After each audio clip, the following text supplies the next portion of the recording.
I'd like to welcome everyone who is here in person, and I'd like to welcome all of you who are watching on the live stream at home. For those of you who are here in person, if we do have to evacuate, the emergency exits are in the back corners behind me on either side, and the front doors of the library that lead out into the hallway. First up on our agenda is recognition, and Dr. Duca. Thank you very much. Good evening, everyone. So tonight we have some recognition for several teachers from our school district, and they are being recognized. Absolutely. Thank you. Camera, Brian. I'll try that again. Take it from the top. So good evening, everyone. So tonight we are recognizing several of our teachers who have been selected for the New York State Master Teacher Program. This program is offered by New York State Education Department to the highest performing science, technology, engineering, and math teachers. And this program creates a network of teachers and offers a number of professional development experiences to deepen teachers' understanding of STEM content, best methods with teaching their students in their particular communities. And really, the ultimate goal of the program is to attract more students to STEM-related careers. So tonight, being inducted this fall, are Ballston Spa Middle School teachers Colin Klepetar and Christina Biseglia.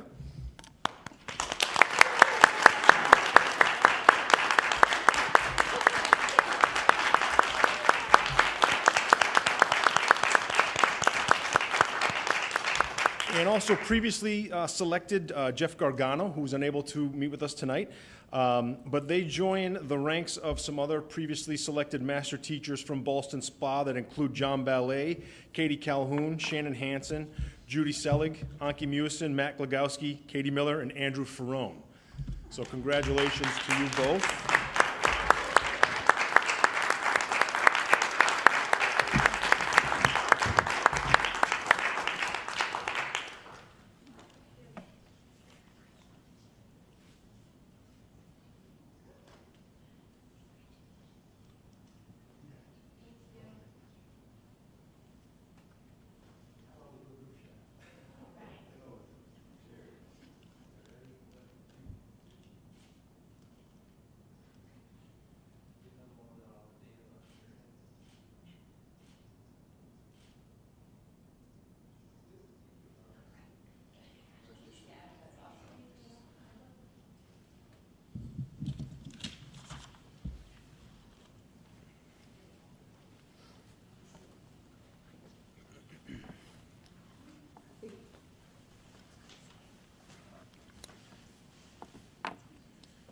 Any other recognition? I just want to wish everyone a happy New Year, and glad to be back in the schools. Everyone's excited, and so happy New Year, everyone. On our agenda now is our first period for public comment. Do we have anyone signed up for public comment?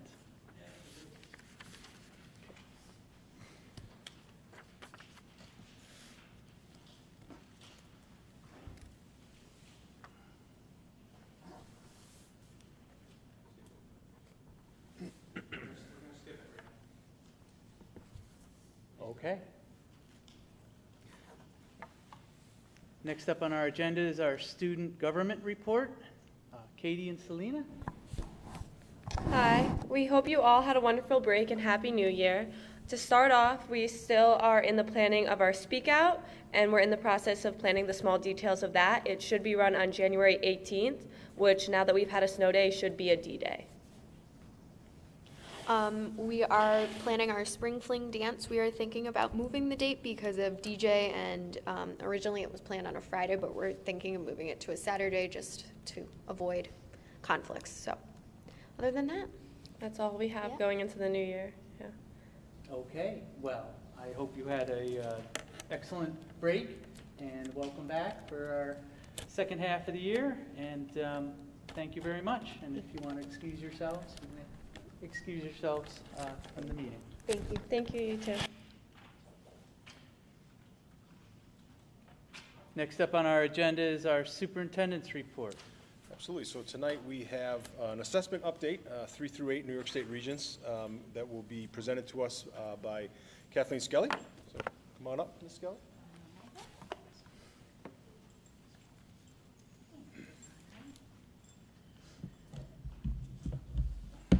Good evening. I told you I'd be back. Thanks for having me. In front of you, I just wanted to share a few pieces. You have an infographic that is not in the slide deck that I provided for all of you, and it is a snapshot of 2022 by building and by subject matter so that you can take a look at that. Tonight I'm going to walk you through how we use data in our district while showing you the data from this year's performance. And you've heard me say this before, but data is a component of the work that we do. And we function as a data-informed organization. And I like to think of the state data as like our checkup. It's one snapshot of where our students are. It's like when you go to get your blood work and you're like, maybe I should have cut back on all the sweets before I went for that. Or you go in to get your tires rotated, you make those adjustments. So we look at the data, and it's relevant and it's important, but we don't put all our eggs in one basket. So as I go into this, I just want to share where we are. Our goal as a system is to provide a high-quality curriculum that is inclusive and equitable for all of our students, so that when they leave us, they have endless opportunities to choose from. So in doing so, let's get started with what we have. Tonight, I want to share with you a profile that spans 7 years, because data on the surface tells one story, and then when you dig into the information and peel back the layers, you find the deeper meaning within the data. What I'd like to point out to you folks here is we always try to look at a 5 to 7 year span to look at the historical trends of performance, and then note where we've made adjustments, curricular adjustments, or changes. You'll happen to note that, I didn't indicate it, but we did have a global pandemic in this span. So 2020 is missing from our 3 through 8 data because the tests were suspended that year. 2021 data is not a corollary because that test was drastically modified, so it would be comparing apples to oranges. But we can still look at trends. Sorry, Brian, I keep moving. We can still look at trends in performance on standards, but looking at the test as a whole is not an equitable comparison. So in the next slide, which will give you a preview of our 6 through 8, I want to also point out another piece where when you look at data at face value, you miss the full story. So you might know right here when you look at grade 8 math, our percentages are consistently in the red or the orange, which is a low performance. What's not accounted for there is over 100 of our students are in accelerated math, and they take Algebra 1, and they don't sit for this exam. So their knowledge of math at the 8th grade level is not captured as an accountability measure for our district. So the N size is different. So in the comparison, it changes how the data is presented. Do we love that it's red and those kids that are sitting for the exam after refusals? No, but it gives us that lens on where we're targeting and what programs to work on. Moving on, because I promised everybody I wouldn't bore them to death with all the data tonight. 3 through 8 is testing that gives us information on how our curriculum is performing and how our instruction is performing and how we're meeting the needs of our students. Data 9 through 12 is far different. Regents data is the gateway to graduation. So all of our students currently in New York State must pass core Regents exams in order to receive a Regents diploma. So the variable changes. The stakes are much higher, and it tells a story that is important for you to understand. You're going to be like, 2020, but everything was canceled that year. When you look at high school Regents data, what you're seeing in 2020 are the students that took the test in August of 2019 and January of 2020. When you see the drop in performance, those kiddos, students, off often took those exams because it was their second time around, or possibly a third because they weren't successful the first time. So it's hard to look at that performance in isolation and say, oh my God, what happened besides the pandemic in 2020? So it's just sharing those layers that we look at. In 2021, you might remember that we only had the 4 core regencies. It was a condition of the federal government for funding, but we still had an exemption. Kids could still take the exemption, so our N size is different there. So when I'm looking at performance, I go to 2022 and I go to 2019 and look back. So we have to take those considerations in. And as you might recall, the U.S. History Regents was canceled by the state last year. That's why we don't have data there. Okay. All right. So what do we do, right? What's the important piece? Oh, I have one more really good thing to show you before I get into the nitty-gritty. So NYSESLAT is the state level exam that our English language learner students take. You'll see in that box, the N size is 24. So last year we had 24 students sit for this exam. What's important to me is I'm looking at the trend because those students, along with all the other COVID conditions with schooling and different things that they were dealing with, also were trying to overcome a language barrier for learning. So I was very worried about that subgroup, and I was concerned we were going to see a big dip, and we did not. Actually, we're in really good shape with our students there, and their acquisition with the curriculum at the lower levels has been fantastic. And if you'll notice, we have the majority of our students in the dark green and the blue, which is expanding and commanding. Once they're out of commanding, they are independent, successful learners within the English language. And it's just really exciting to see the work that our teachers are doing with those students and their success. Okay, so what do we do? If we're to be like, hey, that's pretty cool, do nothing and expect something different, well, we all know that's the definition of insanity. So we don't do this just during state data time. This is a model that we follow. Each classroom teacher, whenever they give an assessment, they look at the performance, it informs them, they take action, they make slight changes. As a district, I want to look at the architecture of the curriculum, which K through 5, we now have what we would call a constant. We have the same curriculum in use in all buildings, K-5, ELA, science, and math. So that fixed variable allows us to look at student performance against that and make what I like to call our 1% adjustments. So the car's brand new, it's not working great. Do you sell it right away and get a new one? Or do you do a little diagnostics, figure out what you need to adjust, and then it works perfectly? So that's the work that we're doing now. So we get our assessment results, we do analysis, we come up with an action plan, and then we see how it worked. So when I was here in July, early July, I shared with you a snapshot of the district. And I want to kind of calibrate that knowledge that we gained then. What you'll see under the iReady, this is our 3rd grade reading. You're going to see in iReady, we had 80% proficiency. And that is an external measure. That is not a curriculum-based measure. So it's a measure outside of the curriculum to see the transfer of skill when students independently sit for that assessment. I was really excited. That was really great proficiency levels, considering before this it was 56% pre-COVID. Then we look at DIBELS down below, which is another secondary measure that we use, a little more refined, a little more diagnostic into specific areas of reading, but we still had 66% proficiency. And if you recall, my slope lines, when I look at the performance of these 2 exams, they follow the same pattern. So even though there's a distance in the variable between the amount between the 2, it doesn't veer off. Like I'm seeing a consistent rate of improvement growth in both diagnostics. So then I'm thinking, hey, we're gonna kick it on the state exams. I'm gonna be honest, I was like, yes, I can't wait till they come out.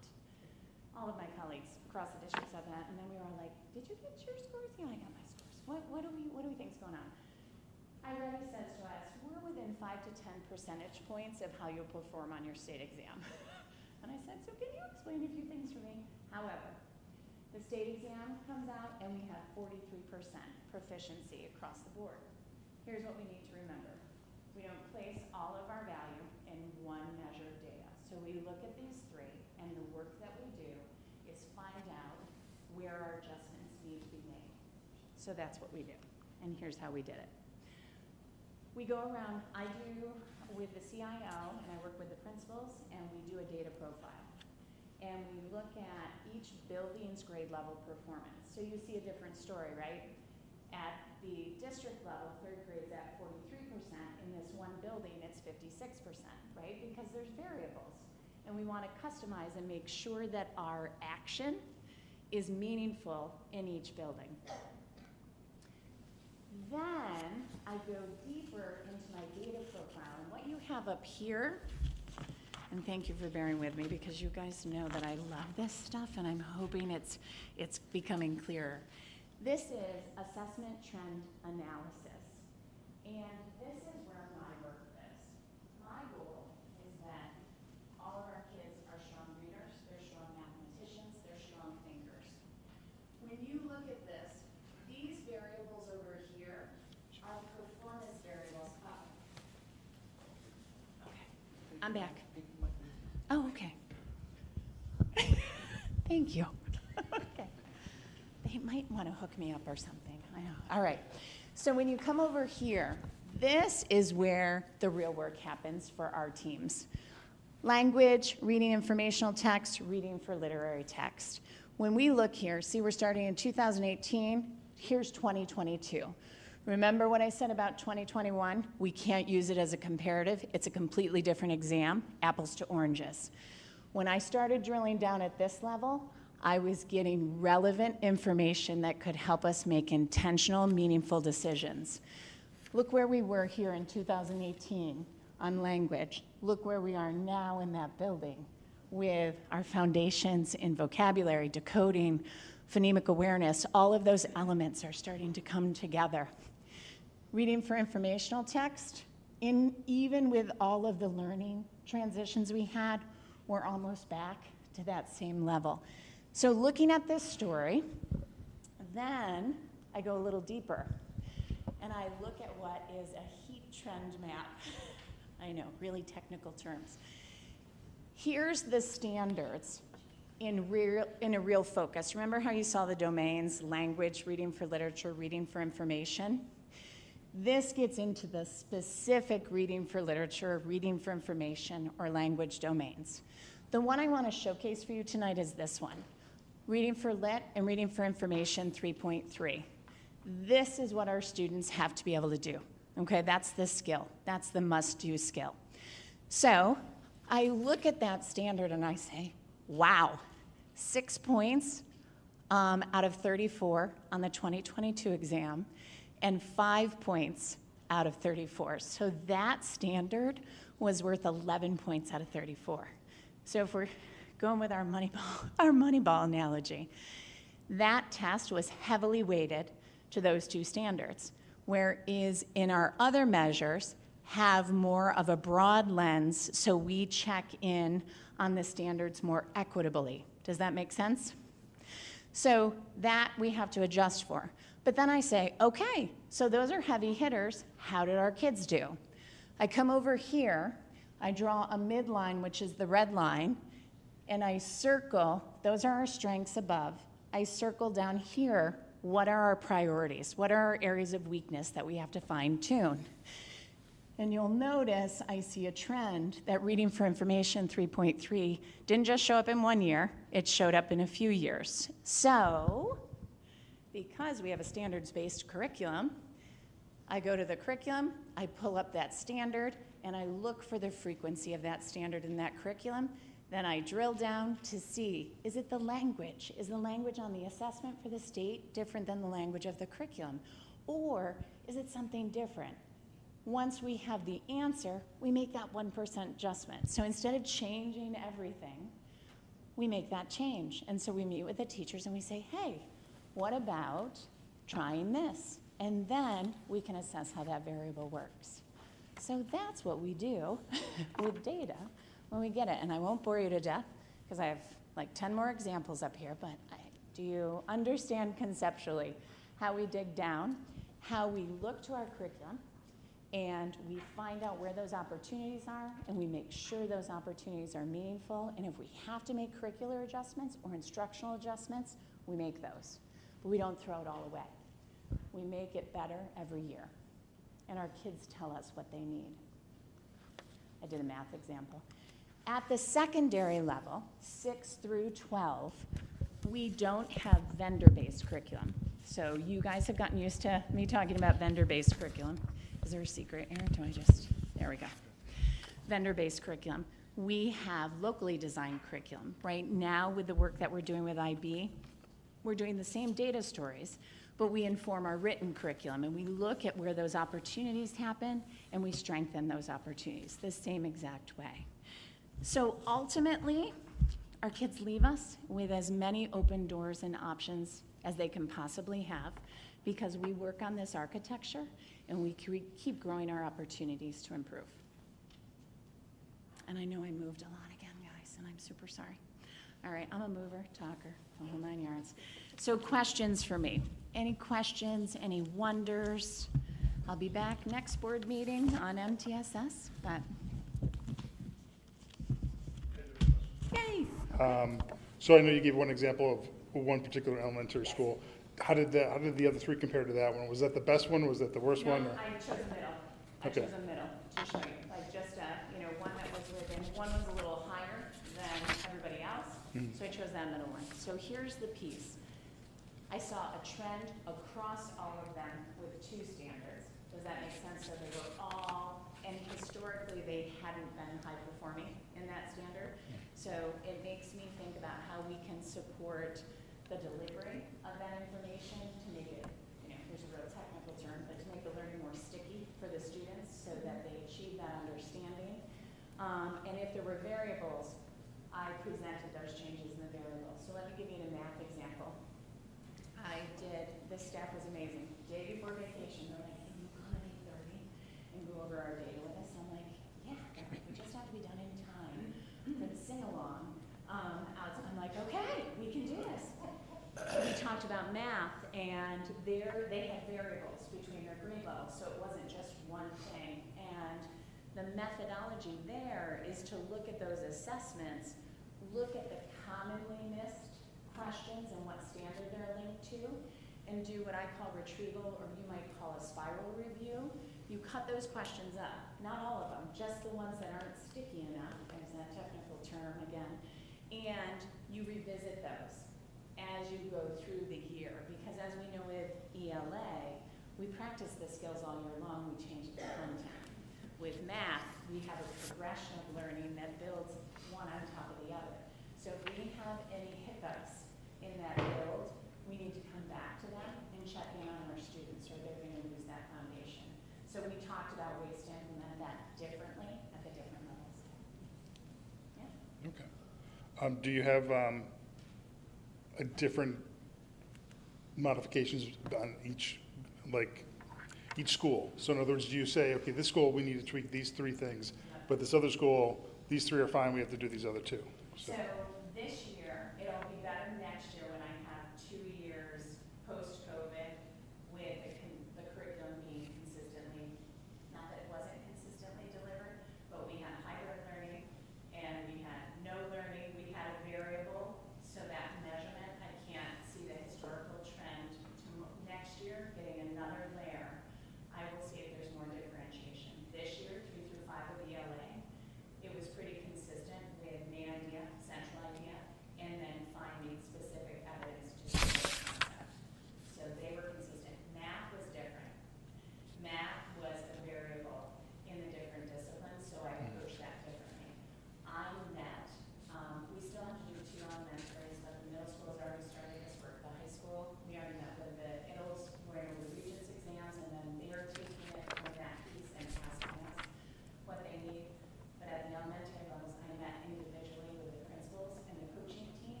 Thank you.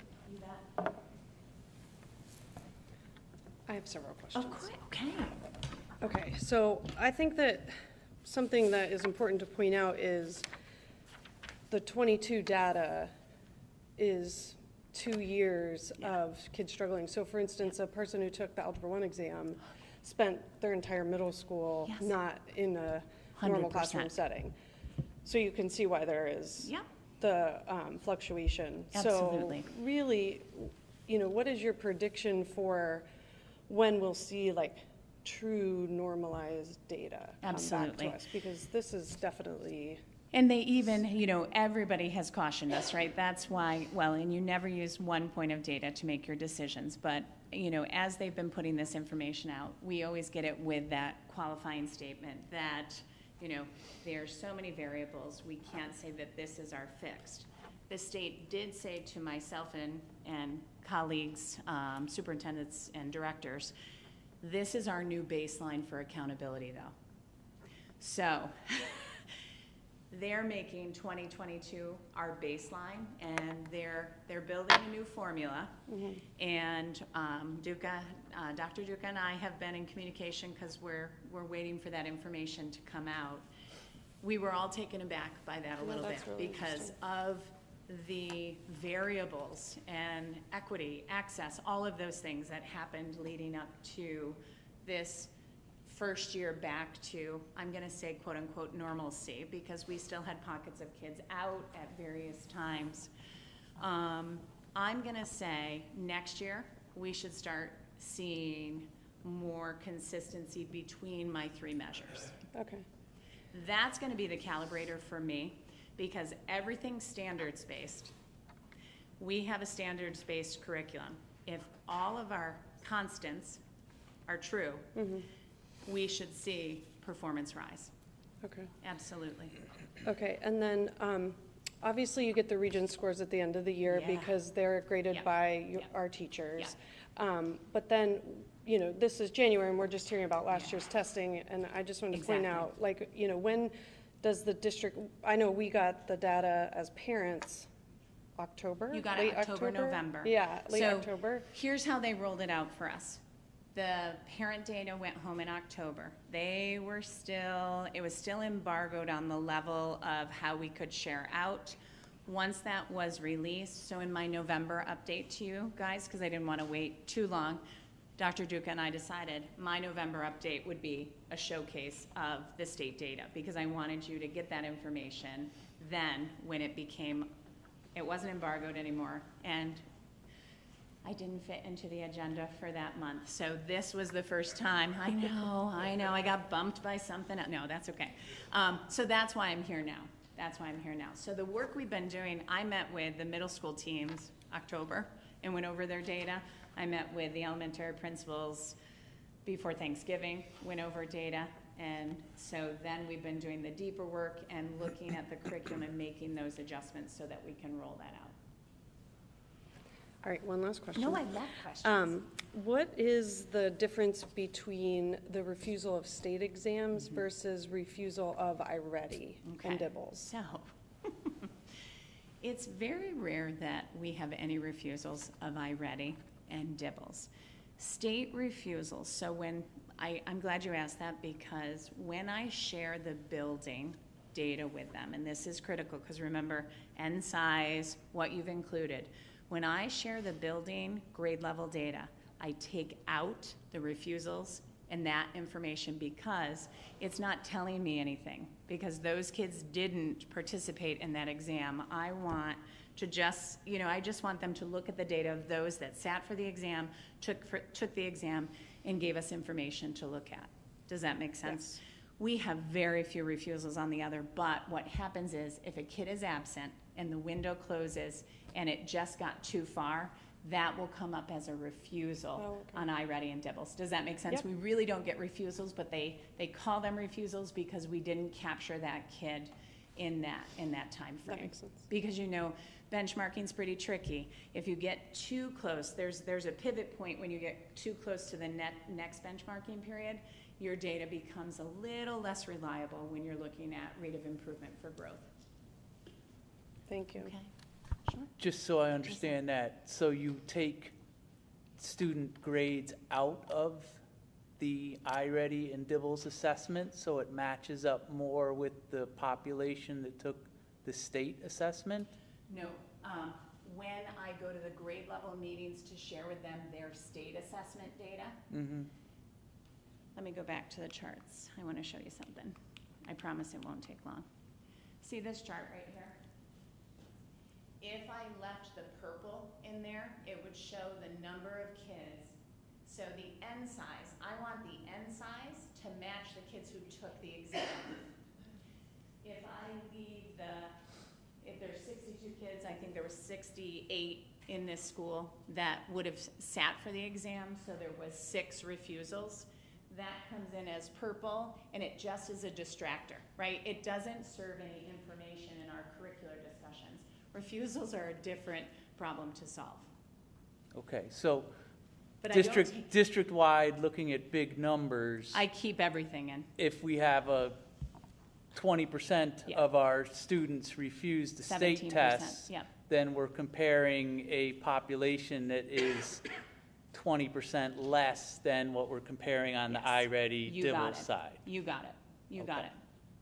So here's the variable. Some of those refusals might have been our high flyers, right, in iReady and Dibbles, so that variable. But we had 83% participation rate in our state testing, and we felt good about that because it's been going up, and we hope it continues to go up. I think this is, always the conversation that folks have, and we won't go back to the history of how they were rolled out, but they truly are used as a snapshot measure so that we can look at the work that we're doing, we can look at what our students need, it adds to the picture.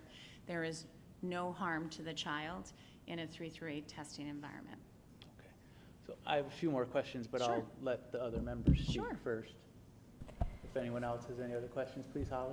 Yeah, and this isn't exactly directed at you, but Okay. just Hopefully I can wondering, answer. Katie's question prompted just a thought Sure. in my mind because I happen to have an Algebra 2 student right now. So knowing that there are gaps, Yes. has there been any consideration to adding either alternative or supplemental instruction? I know that the student that resides in my home goes to YouTube a lot and does Yep. lessons Probably does and also Khan relies Academy. on Yep. other teachers that I pay privately Yep. to supplement. So I'm just wondering from the district perspective, are Sure. there additional options that we're exploring to either provide additional compensation, just broader help for those who are in the gaps? Let me I'll speak to how we operationalize that 3 through 8, and then the game changes at the secondary level, so you can grab that one too. 3 through 8, that's the whole point of our MTSS system. So our benchmarking, if those kids have gaps, we are identifying them, we're putting them in an intervention service, we're making those adjustments, we're closing that gap with great intentionality, and that is the process 3 through 8. When you get to, and I don't want to get too technical with algebra and algebra 2. Algebra 2 is a bear of an exam. I'm just going to put that out there because algebra 1, foundationally, that Regents doesn't even assess the whole course. And then you need those foundations. So at the secondary level. Yeah, so traditionally we've run a lot of review classes by department. We'll continue to do that. And we've run, we're running January Academy for some of our seniors and juniors with some review classes for the English courses. But as we get into closer to the June Regents, we run a lot more review sessions. A lot of them are in person. We just okayed some virtual ones with some of the transportation issues. So we're trying to address as many of those gaps as possible. Another consideration, remember when I talked about that retrieval piece?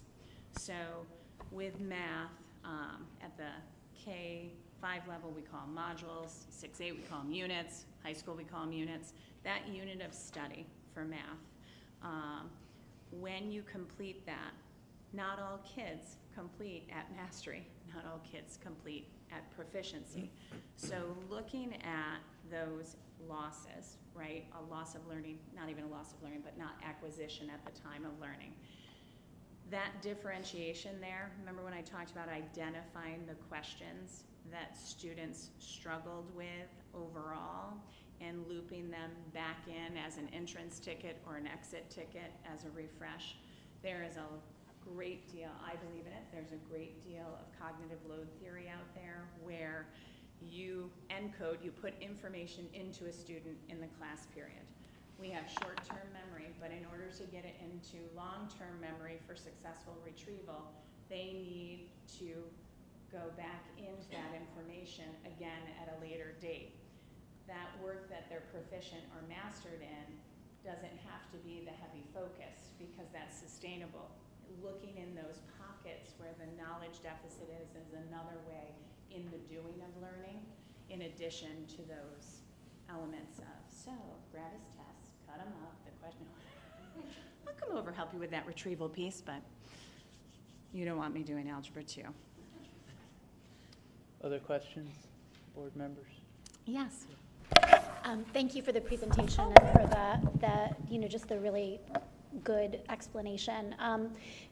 This is, and obviously the pandemic, student learning took a hit across the board in so many different ways, but when we look at the drops in our district, how do they compare to other districts that might be, sort of good comparison groups? Sure. So we are what I call kind of a fair weather. We sit on the edge of Suburban Council to our south and then the Adirondack region. So we are part of the Wish-We-BOCES. So I look at, I'm going to show you something real quick. I look at, let me go, whoops, sorry. I want to give you an example here. All right. See these tables? So that's gap to the BOCES. Green is good, red is bad. I'll make that really simple. That's gap to the RIC. So in New York State, we have 5 RICs. So BOCES, can everybody hear me? I did it again, Brian, sorry.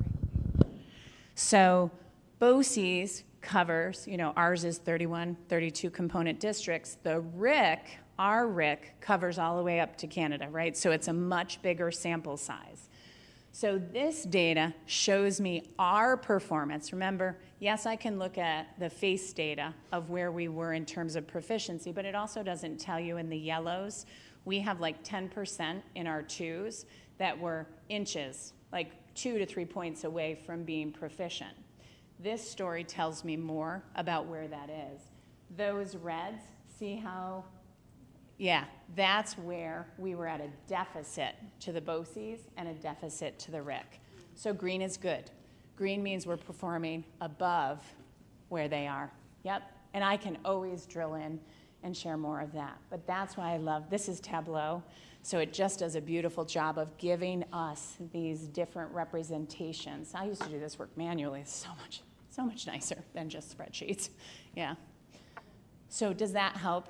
Yep, absolutely. And of course, we get this thing called green sheets, and everybody's like, did the green sheets come out? Did the green sheets come out? Well, BOCES transcribed something wrong on our green sheets, and you can bet we had a quick conversation with them. They said 28, it was really 43, and schools look at that. They look at that. And people are looking at us too, because everybody else right now, I get calls, he gets calls. All right, so how'd you switch your reading curriculum? You guys are in year 4. We're just pondering doing this. And we're like, oh. I'm like, stay the course, do the work. We did it during a pandemic. We now are expecting to see the rewards of those building blocks. But it's a conversation, right? Because we have some areas that didn't come out so great. And that's why we do this work. Okay. Jason? Oh, yes. Good luck. You said we have vendor products at the elementary level. We have what, dear? The vendor products Yeah, for so our ELA. bookworms curriculum and our Eureka Math. Okay, so it's Eureka Math, and what was the ELA again? Bookworms at the Bookworms. University of Delaware. Okay. And 85% of our classrooms are using EM Squared now, which is the newest version of Eureka Math. I think it's pretty amazing, but Okay. yeah. Yep. Thank you. You're welcome. Yes, when I say vendor, that means we purchased a product. Our Right. teachers don't have to use their time designing. Right. Yeah. Thank you. Yeah. Jason? Okay. Okay. So, I mean, you talked about this, focused on it immediately, but the difference between our internal assessments with the Yeah. iReady and the DIBELS versus the Yeah. state assessment is Yeah. clearly troubling. Yeah, Because we're it is. using our internal assessments as our guidance as we're going forward. Well, can I just mention internals, a tricky word to use with iReady or DIBELS because they are they are normed I'm tests. sorry. But, So our non right, once a year yes, state there you go, assessments. there you go. To say it better. Very good. So we administer those 3 times a year? We do. Beginning of year, mid, and end of year? And Correct. what months are those? So we do September is our first window. So kids come the first week and our window opens the second. We capture that data so that if there's been any changes in student performance over the summer and we didn't see it, our eyes are on those kids, maybe we already put them in intervention. Our next window opens January 17th, closes February 10th. We'll have all of our data meetings with our building level leaders and our instructional teacher leaders. We'll look at student performances. We'll make adjustments to student programming to get them what they need, K through 8. Secondary at the high school, we're working on those variables where we can provide more support when we're looking at students. We do not currently utilize a secondary 9 through 12 benchmarking tool that's an external measure and not a curriculum-based measure. Does that make sense? They do they still, I don't want to speak out of turn, do those cumulative quarterlies in some? Yep. They do cumulative quarterlies, but they are what we call curriculum-based measures. They're locally designed, but based on standards. And our end of year? End of year, our window opens the beginning of June. I don't want to cut too much instructional time off, so we do it in June. And the state assessments are given? The state assessments this year, April for ELA, early May for math. So it's end of April? Yep, Or May? after vacation. Okay. So what I'm getting at is just wondering if there's a timing issue as well, where there's another, month Couple months. plus Yep. of instruction and reinforcement before the end of year is doing it. So wondering if more even the mid-year numbers might possibly be more reflective of where the students are when they're taking the state assessments. Exactly. So here's the other thing. I thought of that. So I did some, and again, stable data. I hate to say it that way, but we have, technically, it's unstable because there were too many variables changing the outcomes in the last few years. But they have shifted when the tests have been offered. So I remember we were giving them in March, and math was almost like a March to March kind of instructional year. I took a look at our January performance to match to the state performance. I was thinking the same way you were. I'm like, maybe my comparative is off. Mm-hmm. Maybe where I'm looking at an outcome performance, I'm not choosing the right check mark, right? I'm not choosing the right checkpoint. It almost split the difference. Does that make sense? So the state performance almost splits the difference. Our DIBELS performance on reading was probably closer to the state performance. Does that make sense? But I don't see a consistent, I always look for a corollary between the assessments. I have a corollary that I can look at between iReady and DIBELS. This state test isn't do you know what I mean? Like it's still wobbly. in Okay, terms of- and so then you talked about how you do a gap analysis, you look at the state assessment tests, you Yep. see where potentially, either language or approach or something is being Yep. done differently that we need to address. You had these are all the areas we Yep. need to change. Can you just summarize, characterize, what exactly does that look like In the tangibly, Yep. like for a class? Absolutely. So our 1% adjustment after doing all of this work just to drill down to where we need to strengthen students' exposure and experience amounts to this. 3 through 5, well, I should say grades 2 through 5. I'm taking you back a little bit. There's 3 components to our Bookworms curriculum. There's the ELA block, which is 45 minutes, shared, which is 45, and then there's the diff block. Every student gets what they need, and it might remind you of the old reading groups. Like, everybody's grouped at their ability and need level, and they're given what they need at that time. We are doing the reading instruction for 4 days out of a 5-day week. And on the 5th day, they're focusing on writing about the book that they're reading in reading instruction using the lens of the standards that our kids are struggling with, using the language of the state assessment. So we're making 3 15-minute adjustments in our curriculum in a 3-week span. Does that make sense? So every 5th day of their small groups, they are working with their teacher on writing about reading to demonstrate their understanding. Because when I drilled down, multiple choice wasn't that bad. It was writing to convey what they understood. So we're going to work on that piece more in a very intentional way. Okay, and so that's all well and good until potentially they change the state assessment test or the language or the approach. So when do we know of changes to that we may have to react to, and that we haven't made our adjustment to something that's not going to exist in the state assessment test? That's why we don't put all our eggs in just that one basket, because we're growing readers and mathematicians who take our state assessments to give us input. These assessments, so there's been vendor shifts at the state level, who's building the tests and who's providing the information. We are using curricula that is next gen standard ready. Does everybody understand what I mean by that? It's not the old Common Core standards. The curriculum we're using is the new standards that are out. So the variable of change is they're going to be falling off of their task if they use language that doesn't align to the new next gen standards. Do you see what I mean? Like the vendor that creates the test. Mm-hmm. We shouldn't be behind on that development because we're actually ahead of implementation on the next gen standards in our district, K through 5.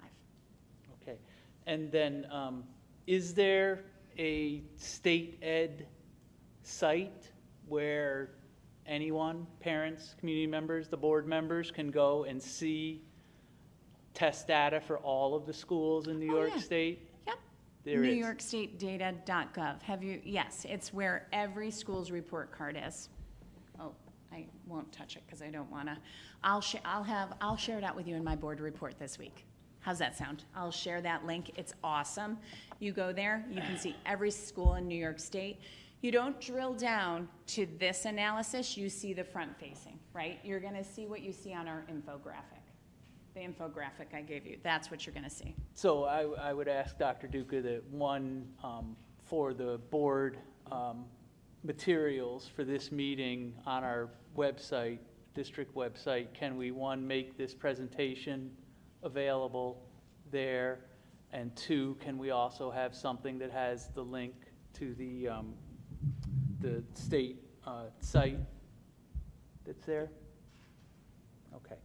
And then my last ask is, we are fully committed and fully supportive of, this long-term endeavor and the standardization of the curriculum and everything, but we do want to, stay on top and see these comparisons, and especially the iReady and the Dibbles, because those are more in our control to see. So can we please just make sure, I know last year we had it in June, and I don't know if that's, I think that was to accommodate the end of year statistics. I could but come I'm mid-year. almost asking if between now and June we had another update. Absolutely. And it wouldn't have the state assessment data in it, but just, and where we showed where our students are in the MTSS levels. Absolutely. And we start to see the shift from the highest MTSS levels back to tier 1. which is our regular instruction. We'd just like to see that, please. Absolutely. I appreciate the questions because that meant I didn't bore you to death and you understood what I was sharing. The other piece I appreciate, and I want you to know, there is no value in not telling the story of what we're doing and how our kids are performing, because if we're not looking at it objectively, then we don't have a good stance on the action steps we're going to take. So thank you. I appreciate that. Okay, we're good? All right. No, just we thank you very much. You bet.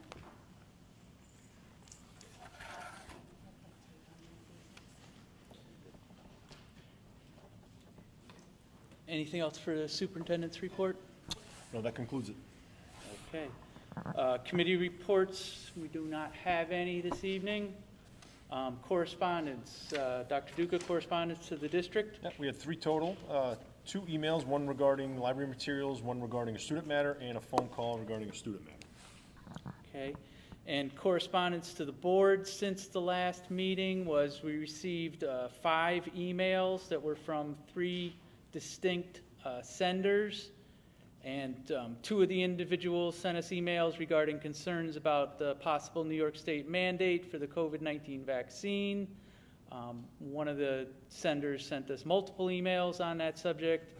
And then we received an email from an individual as a follow-up to their public comment on state test scores and just the very information that Ms. Skelly shared tonight. So that's what we had for correspondence. Announcements, Mr. Williams.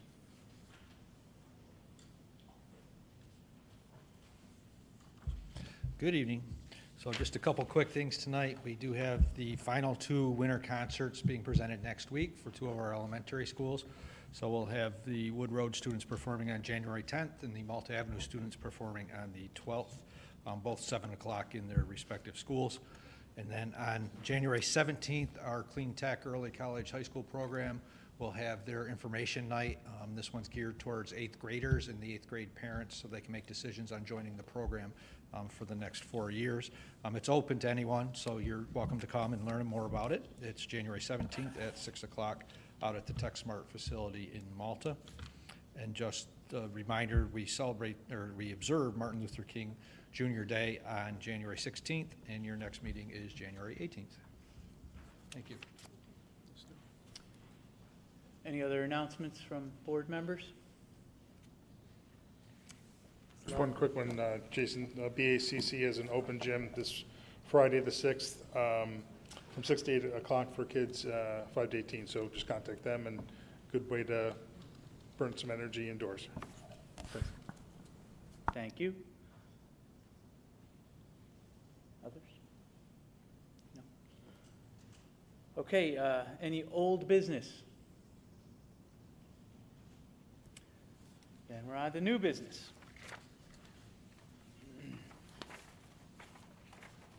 May I have a motion to approve resolution number 381, acceptance of donation? So moved. Second. Any discussion?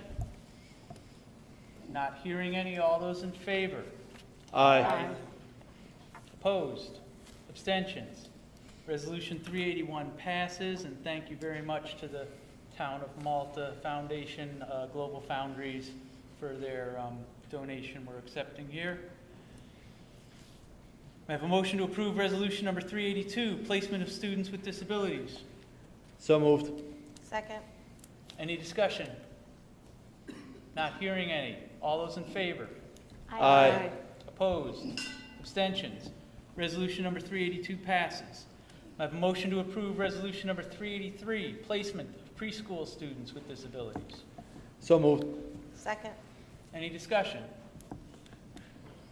Not hearing any. All those in favor? Aye. Opposed? Abstentions? Resolution number 383 passes. Resolutions number 384 through 389 are recognized as a consent agenda for the purpose of Board of Education action. I have a motion to approve resolutions number 384 through 389, the consent agenda. So moved. Second. Any discussion? Not hearing any. All those in favor? Aye. Opposed? Abstentions? The consent agenda passes. Any other new business? Not hearing any. We are at the second time for public comment.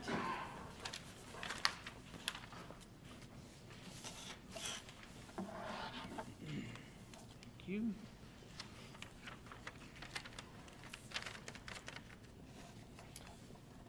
I'll read our guidance for public comment. Board of Education welcomes district residents, parents, other interested persons to its meeting. Community involvement at board meetings is encouraged so that the board can better understand and represent the views of its constituents. Please be aware, however, that information such as individual student information or particular personnel issues cannot be discussed at public sessions of the board.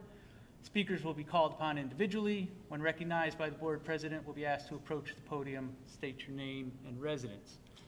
Statements are restricted to a maximum of 2 minutes. Speakers will be notified by the board president when his/her time has expired. As always, I will ask you to try and conclude your comments when we're somewhere past the 2-minute mark. The board and the district staff take public comment very seriously. However, the board will not respond to comments or questions during the public comment period. Board asks the public's cooperation, maintaining a safe and respectful environment. The board president reserves the right to limit individual comments if it is deemed necessary. To achieve this, speakers will please not make slanderous attacks on any group, organization, or individual, a member of the board, an employee of the district, a member of the audience, or a member of the public. Please do not use profane, vulgar, threatening, or disparaging language or racial or ethnic slurs. Please do not disrupt the meeting with loud outbursts or other disruptive conduct or behavior, either during the speaker's assigned time or at any other time during the meeting.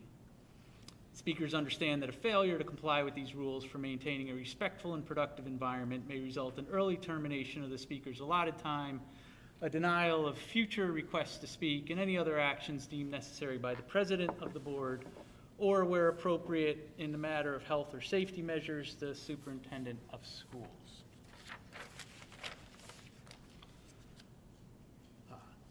Ms. Shannon Rashute, would you approach the podium?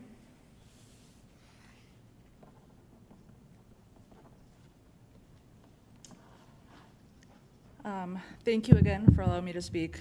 I'll try to be a little bit more prepared this week because I wasn't last week, but wasn't really planning on coming to the meeting until I received an email message from the board, which was a very cookie cutter response. And it kind of left a sour taste in my mouth that the board just doesn't care about our concerns, and we're kind of used to that. I just have a few things to go over. One was the cookie cutter response that we seem to get every week. And other parents, it's not even an individual email, it's the same thing all across the board to every parent that I talk to. So it's kind of a kick in the stomach that you guys just don't care about our thoughts or feelings or concerns for their children. There are some books that I have been going through my son's Soro account with, and they're alarming, actually, for my 12-year-old son to be asking me to just go over sex with him at the age of 12, because a book that the school board has approved that finds fit for my 12-year-old to know about rape and prostitution and so on. So I dug a little deeper because I figured there's no way that our school board here at Ballston Spa would ever in a million years pass books. So I thought about it. I'm like, kiddo, like, you can't even get on the internet at school. Like, they have you blocked from outside things to protect you, because that's what the school is supposed to do, is protect your children. So I dug, and I came across a book called 19 Minutes. It's about rape, abortion, and a school shooting, and how it was God's will for this kid to shoot up the school. I was blown away, as many of the parents home watching this, I'm sure, are. So I dug a little deeper, And then it went on another book. And the character is talking about how Mr. Carcrew's in his office, and he's showing one of the students that has been watching a beastly porn on his computer. Now we're talking about porn in books that we're showing our children to read. So I dug a little deeper, and it's geared towards a 12-year-old. Do you find that fitting for a 12-year-old to know about sex, rape, violence, shooting up a school, and that it's okay? Further books, we're talking about homos, which I think is absolutely disgusting for a book to even be shown to our kids about that. About grooming, one passage was stating how he was just gently caressing her thigh, and I'm going to stop there. Absolutely disgusting that our kids are being blocked from going on their phones to call home, but you're allowing this. Other books were called Push. It was about rape, domestic abuse, incest, racism, murder, violence. Like, seriously, this is what we're approving for our kids to read? And you can't even agree to pass a meeting to discuss having a survey for parents about the COVID vaccine. Really, you should applaud yourselves. Nice job.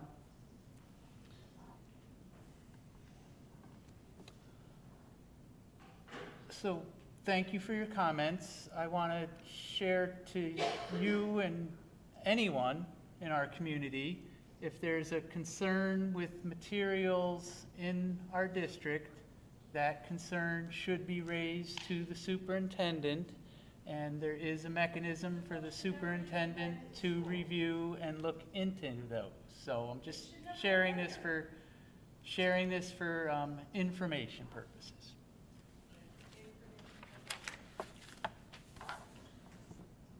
That concludes our public comment period. Do we have any representation from our associations? PTA. Excuse me, yep. I just have one announcement. The Wood Road PTA is starting up the Bag of Books program in the next week. This program is done with kindergarten and first graders to provide a bag full of books each week to bring home to read with their families. They are looking for volunteers who have an hour to spare a week to help collect and redistribute the bags at school. You can contact the Wood Road PTA for more information.